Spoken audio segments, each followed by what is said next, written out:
أعوذ بالله من الشيطان الرجيم. بسم الله الرحمن الرحيم. السلام عليكم ورحمة الله وبركاته. إن الحمد لله نحمده ونستعينه ونستهديه ونستغفره ونتوب إليه ونعوذ بالله من شرور أنفسنا ومن سيئات أعمالنا. من يهد الله فلا مضل له ومن يضلل فلن تجد له وليا مرشدا. أشهد أن لا إله إلا الله وحده لا شريك له وأشهد أن محمدا عبده ورسوله. اللهم صل وسلم على سيدنا محمد وعلى آله وصحبه أجمعين وبعد. قال الله تعالى في كتابه العزيز بعد أعوذ بالله من الشيطان الرجيم: ومن أحسن قولا ممن دعا إلى الله وعمل صالحا وقال إنني من المسلمين. صدق الله العظيم. Sidang penonton, muslimin, muslimat, saudara-saudari yang dihormati. Alhamdulillah, marilah sama-sama kita merafakkan setinggi-tinggi kesyukuran kita kepada Allah Subhanahu wa Ta'ala, kerana dengan keizinan dan inayah daripada Allah Subhanahu wa Ta'ala kita dapat bertemu lagi dalam silsilah kuliah online anjuran Akademi Tarbawi. Dan insya-Allah seperti biasa pada hari Khamis pada petang ini kita akan menyambung lagi kuliah kita ataupun pembacaan kita daripada kitab Al-Mustafadu min Qasasil Quran yang dikarang oleh Dr. Abdul Karim Zaidan. Alhamdulillah, seperti mana yang kita sedia maklum semua, kita sedang membaca dan melihat sebuah kisah daripada Al-Quran, iaitu tentang kisah Nabi Ibrahim alaihissalam, tentang kisah keluarga besar Nabi Ibrahim alaihi assalam. Dan insya-Allah pada petang ini kita akan menyambung lagi dan kita akan melihat kisah Nabi Ibrahim pada petang ini melalui surah Al-Anbiya. Melalui surah Al-Anbiya, sambungan daripada minggu lepas. Dan insya-Allah pada petang ini kita akan melihat bahagian ataupun part yang seterusnya daripada kisah Nabi Ibrahim alaihissalam ini, iaitu bahagian Nabi Ibrahim menghancurkan patung-patung untuk memancing perhatian atau untuk mengalih perhatian kaum kepada dakwahnya.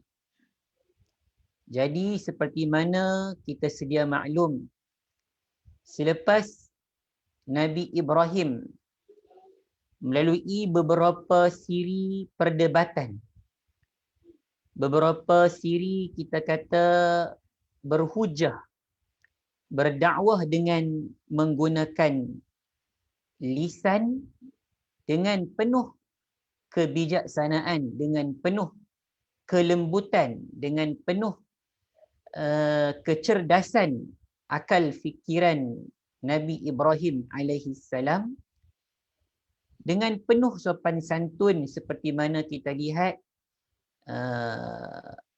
interaksi ataupun perdebatan Nabi Ibrahim dengan kaumnya, dengan ayahnya sendiri iaitu Azar. Kemudian selepas beberapa siri seperti mana yang kita sedia maklum, maka Nabi Ibrahim berazam, Nabi Ibrahim bertekad untuk menghancurkan patung-patung sembahan kaumnya. Jadi selepas melalui beberapa siri, kita kata saling berbalas hujah, maka kaumnya sampai ke saat ini masih lagi tak nak beriman kepada Allah Subhanahu wa taala, maka Nabi Ibrahim berazam dan bertekad untuk memusnahkan ataupun menghancurkan patung-patung sembahan kaumnya. Maka ini dapat kita lihat seperti mana dikhabarkan oleh Allah Subhanahu wa taala akan keazaman dan tekad Nabi Ibrahim dalam surah Al-Anbiya ayat yang ke-57.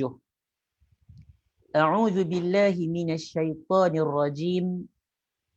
وَتَاللَّهِ لَأَكِيدَنَّ أَصْنَامَكُمْ بَعْدَ أَنْ تُوَلُّوا مُدْبِرِينَ فَجَعَلَهُمْ جُذَاذًا إِلَّا كَبِيرًا لَهُمْ لَعَلَّهُمْ إِلَيْهِ يَرْجِعُونَ. Kita tengok artinya surah Al-Anbiya ayat yang ke-57. Demi Allah, sungguh aku akan melakukan tipu daya terhadap berhala-berhalamu setelah kamu pergi meninggalkannya. Ini merupakan kita kata sumpah daripada Nabi Ibrahim yang mana menunjukkan keazaman daripada Nabi Ibrahim untuk memusnahkan ataupun menghancurkan sembahan-sembahan mereka.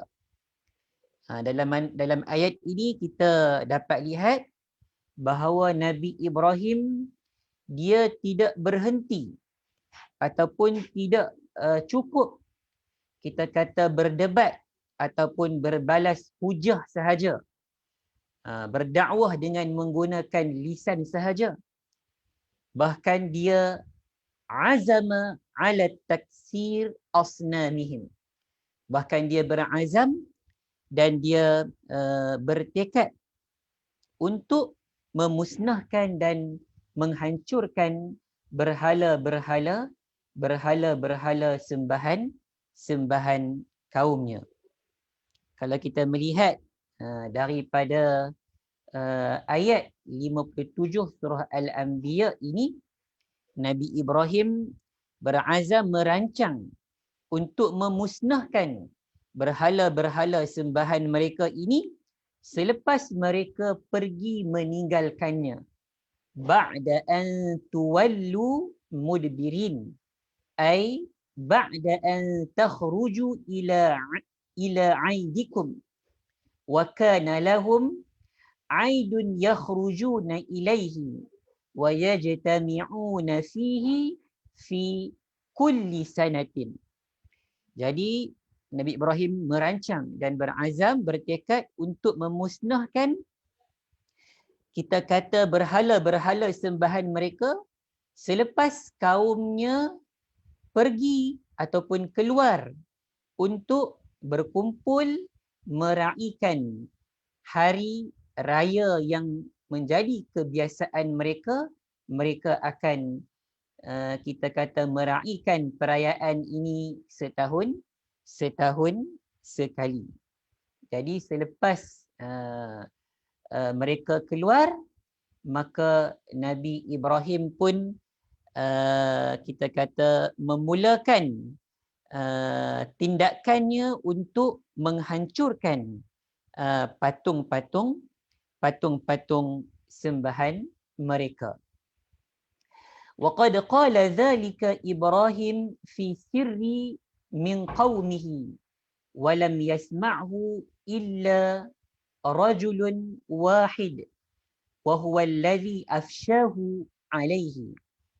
Jadi seperti mana yang kita sedia maklum bahawa dalam cerita ini, dalam ayat ini menjelaskan Nabi Ibrahim dia berkata secara diam-diam, berkata secara sembunyi-sembunyi dari kaumnya. Keazamannya itu maknanya tidak diketahui oleh kaumnya. Tidak ada yang mendengarnya kecuali seorang. Dan orang itulah yang menyebarkan ataupun memecahkan rahsia ataupun siapakah pelaku yang telah pun menghancurkan dan memusnahkan patung-patung itu. Dan dikatakan juga selepas waqil innama qalahu ba'dal khurujil qaum ila 'aidihim wa lam yabqa minhum illa ad-du'afa minhum alladhi sami'u. Dikatakan juga bahawa setelah kaumnya keluar meraihkan ataupun merayakan hari raya mereka, sehingga tidak tinggal kecuali orang-orang yang kita kata yang lemah daripada kalangan mereka yang tinggal sahaja, yang mendengar apa yang telah pun diperkatakan ataupun yang menjadi azam dan tekad Nabi Ibrahim alaihi assalam. Saudara-saudari yang dimuliakan Allah sekalian, kita sambung pada ayat yang ke-58 daripada surah Al-Anbiya, menjelaskan tentang bagaimana Nabi Ibrahim mula memusnahkan berhala-berhala sembahan kaumnya selepas baginda alaihi salam berazam dan bertekad untuk memusnahkan, menghancurkan. فَجَعَلَهُمْ جُذَاذًا إِلَّا كَبِيرًا لَهُمْ لَعَلَّهُمْ إِلَيْهِ يَرْجِعُونَ. Artinya, maka dia iaitu Ibrahim menghancurkan berhala-berhala itu berkeping-keping. Maka dia Ibrahim menghancurkan berhala-berhala itu berkeping-keping kecuali yang terbesar. Daripada banyak-banyak berhala itu, dalam pembacaan kita ada lebih kurang, kita kata dikatakan lebih kurang 300 lebih patung-patung yang berada pada ketika itu yang telah pun dimusnahkan oleh Nabi Ibrahim alaihi salam, kecuali yang paling besar. Illa kabiran lahum la'allahum ilaihi yarji'un. Yang kecuali yang terbesar, yang paling besar, yang induknya itu dibiarkan oleh Nabi Ibrahim alaihi salam agar mereka kembali untuk bertanya kepadanya.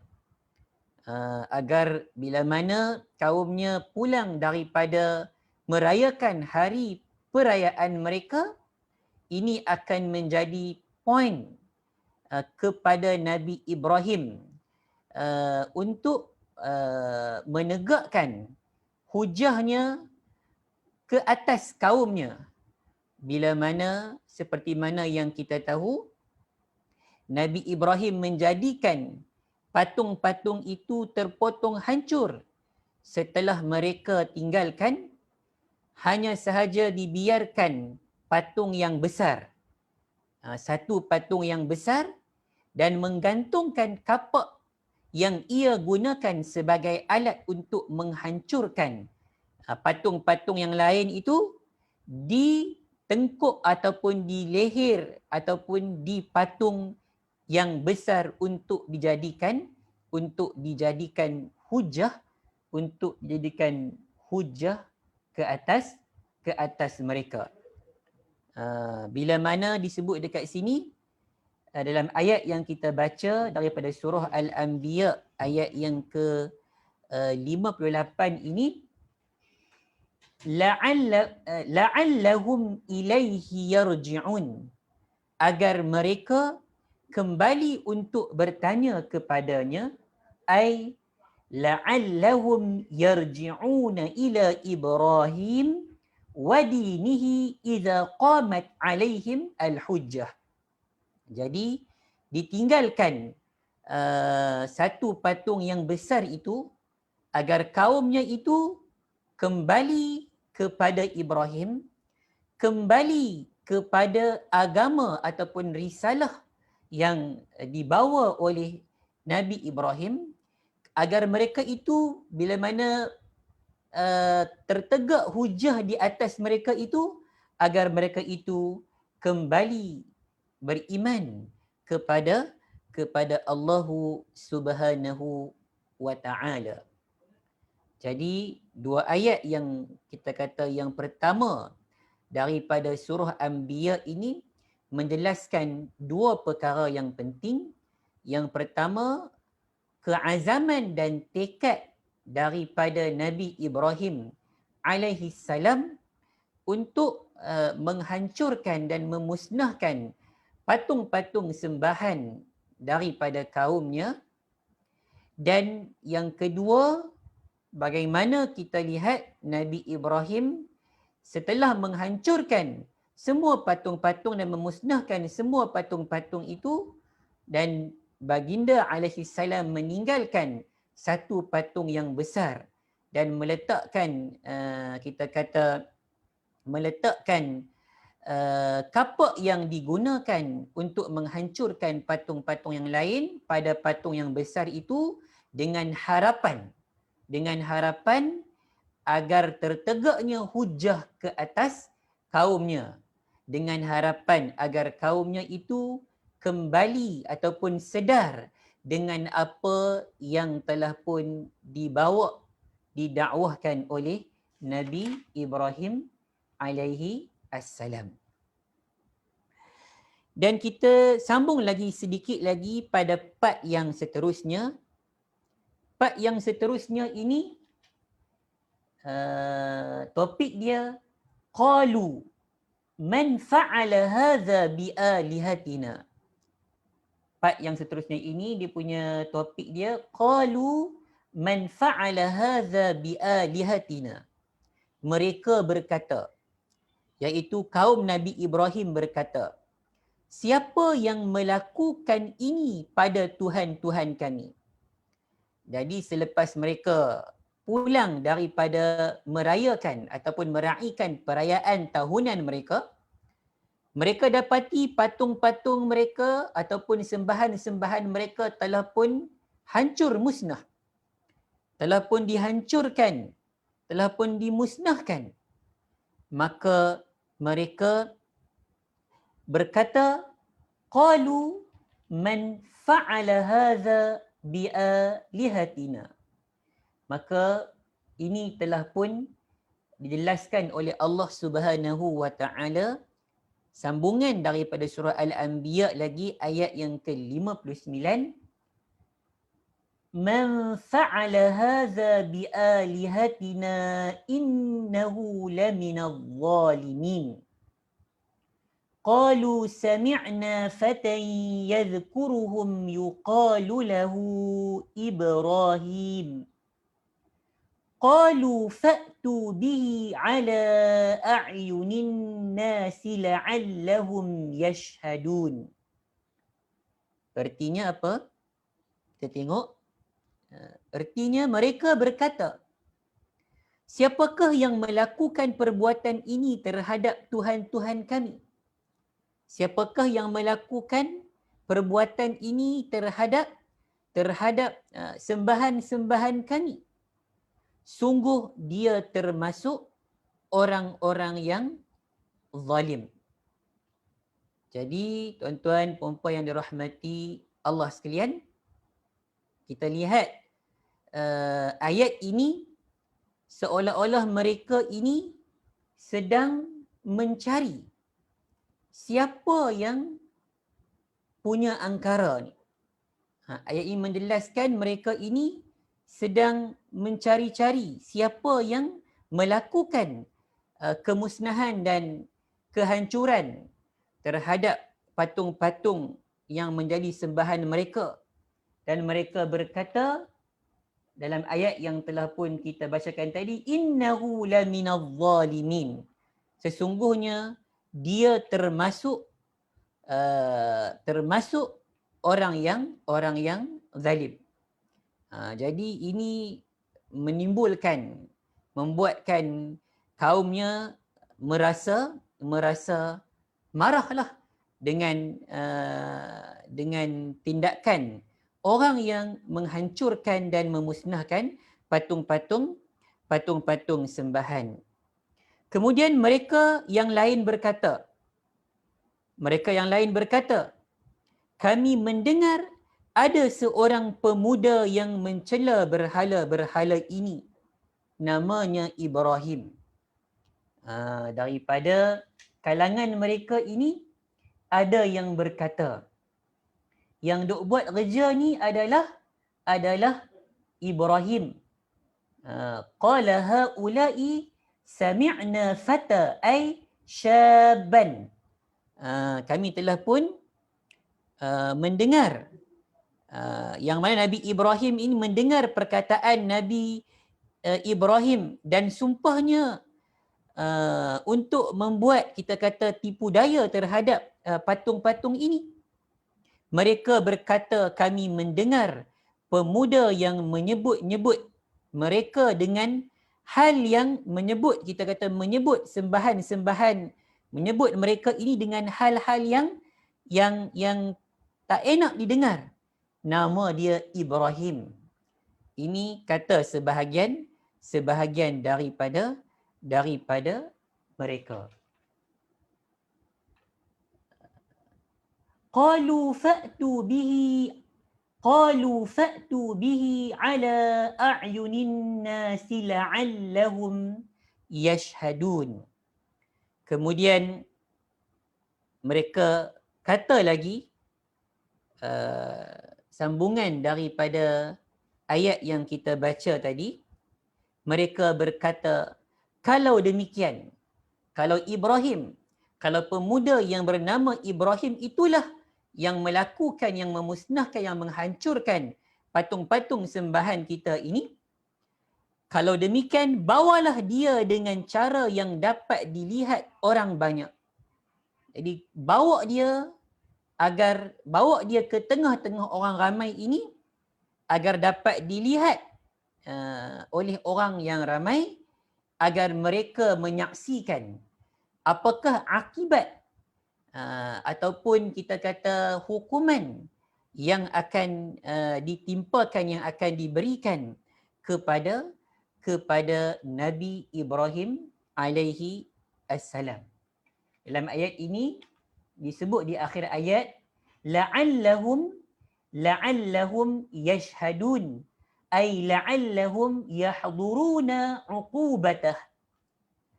Agar orang ramai dapat hadir dan melihat apakah hukuman yang akan dikenakan kepada Nabi Ibrahim AS, sehingga tidak ada lagi sesiapa pun daripada kalangan manusia pada ketika itu yang berani untuk melakukan apa yang telah pun dilakukan oleh Nabi Ibrahim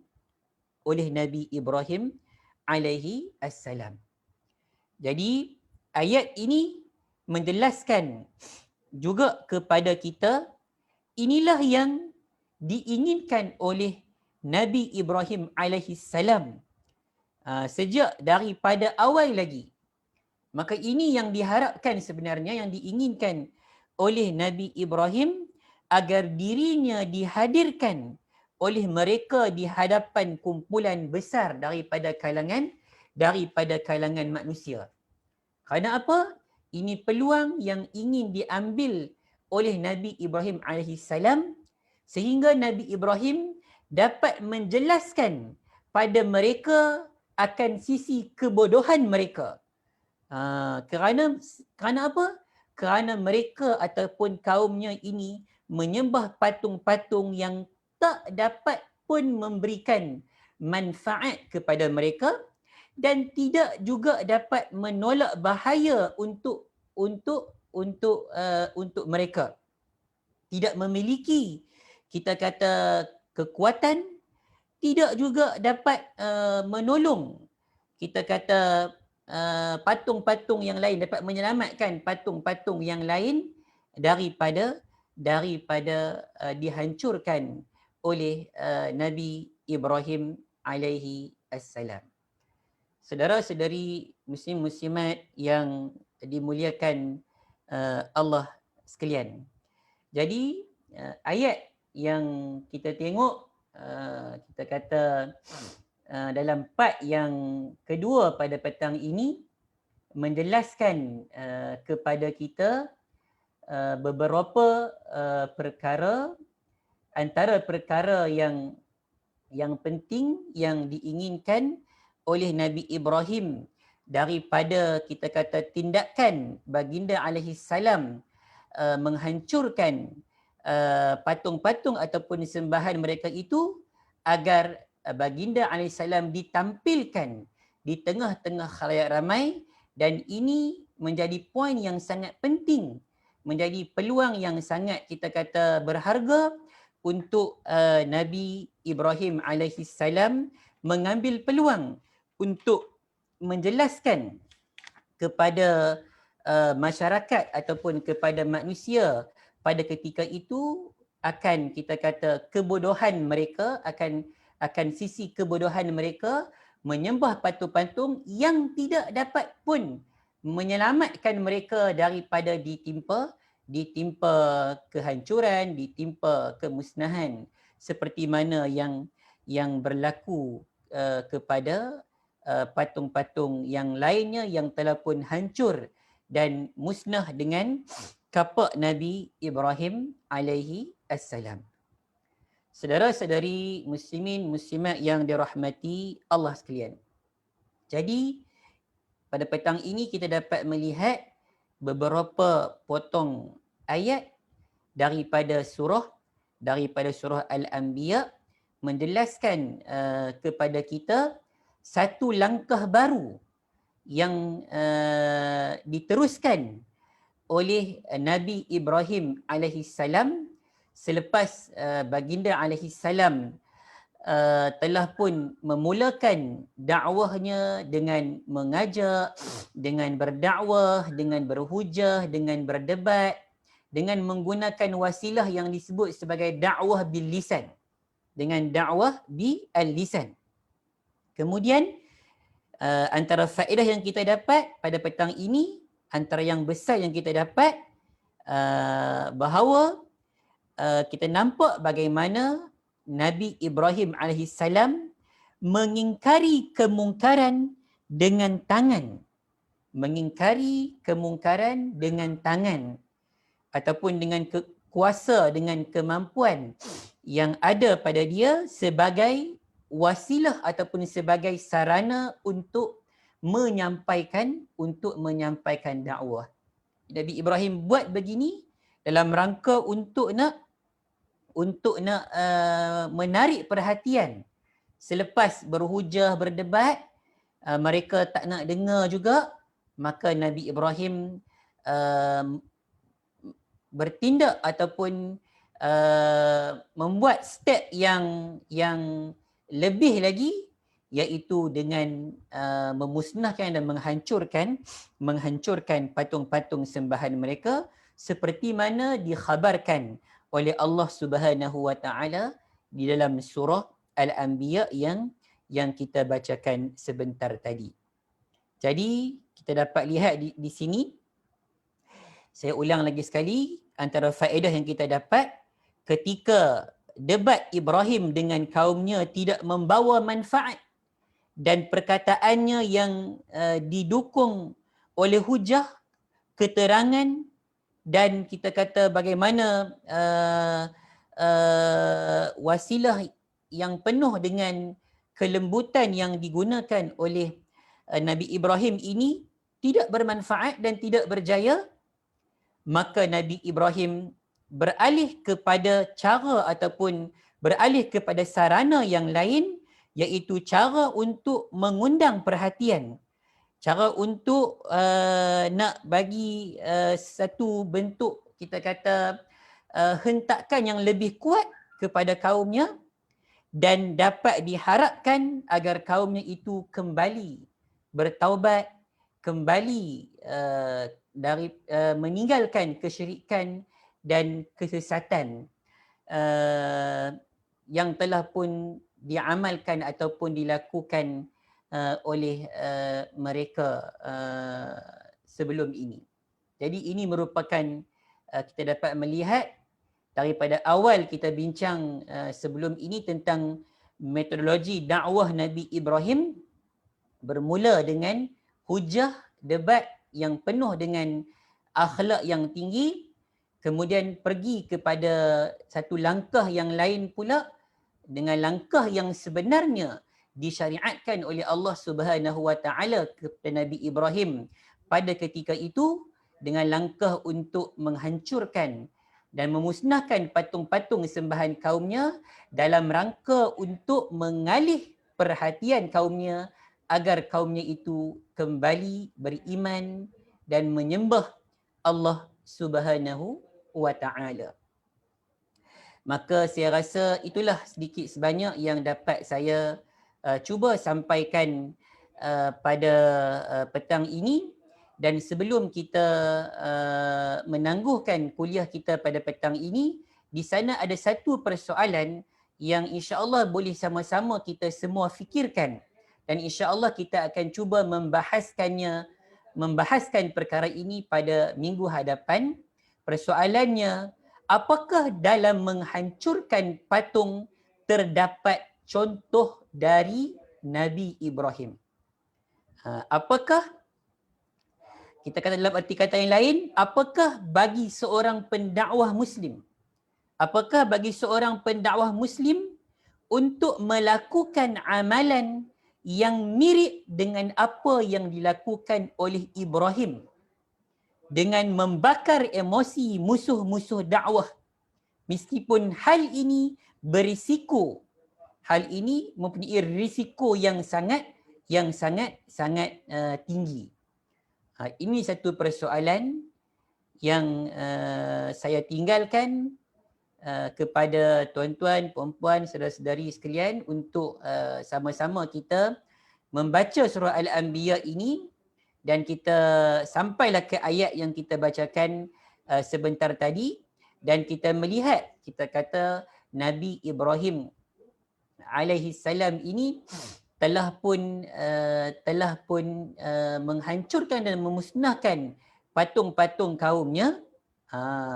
Dalam menghancurkan patung-patung ini, apakah ia terdapat contoh daripada Nabi Ibrahim? Ataupun adakah itu merupakan uswatun hasanah ataupun qudwah yang boleh dicontohi, yang boleh diikuti oleh para pendakwah agar kita dapat melakukan amalan yang mirip-mirip dengan apa yang dilakukan oleh Nabi Ibrahim, sehingga kan dapat memberikan, kita kata, risiko yang sangat bahaya kepada diri kita sebagai pendakwah dan kepada dakwah yang sama-sama kita galas dan yang sama-sama kita bawa pada hari ini.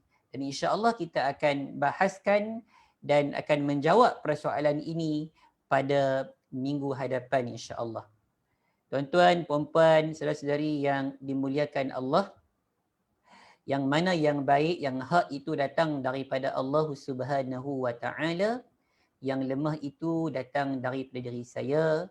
Saya mohon maaf dengan tuan-tuan, puan-puan, saudara-saudari yang dirahmati Allah sekalian, dan sama-sama kita mohon keampunan daripada Allah Subhanahu Wa Taala di atas segala taksir yang kita lakukan selama ini. Mudah-mudahan Allah Subhanahu Wa Taala memberikan keampunan kepada kita semua, insya-Allah.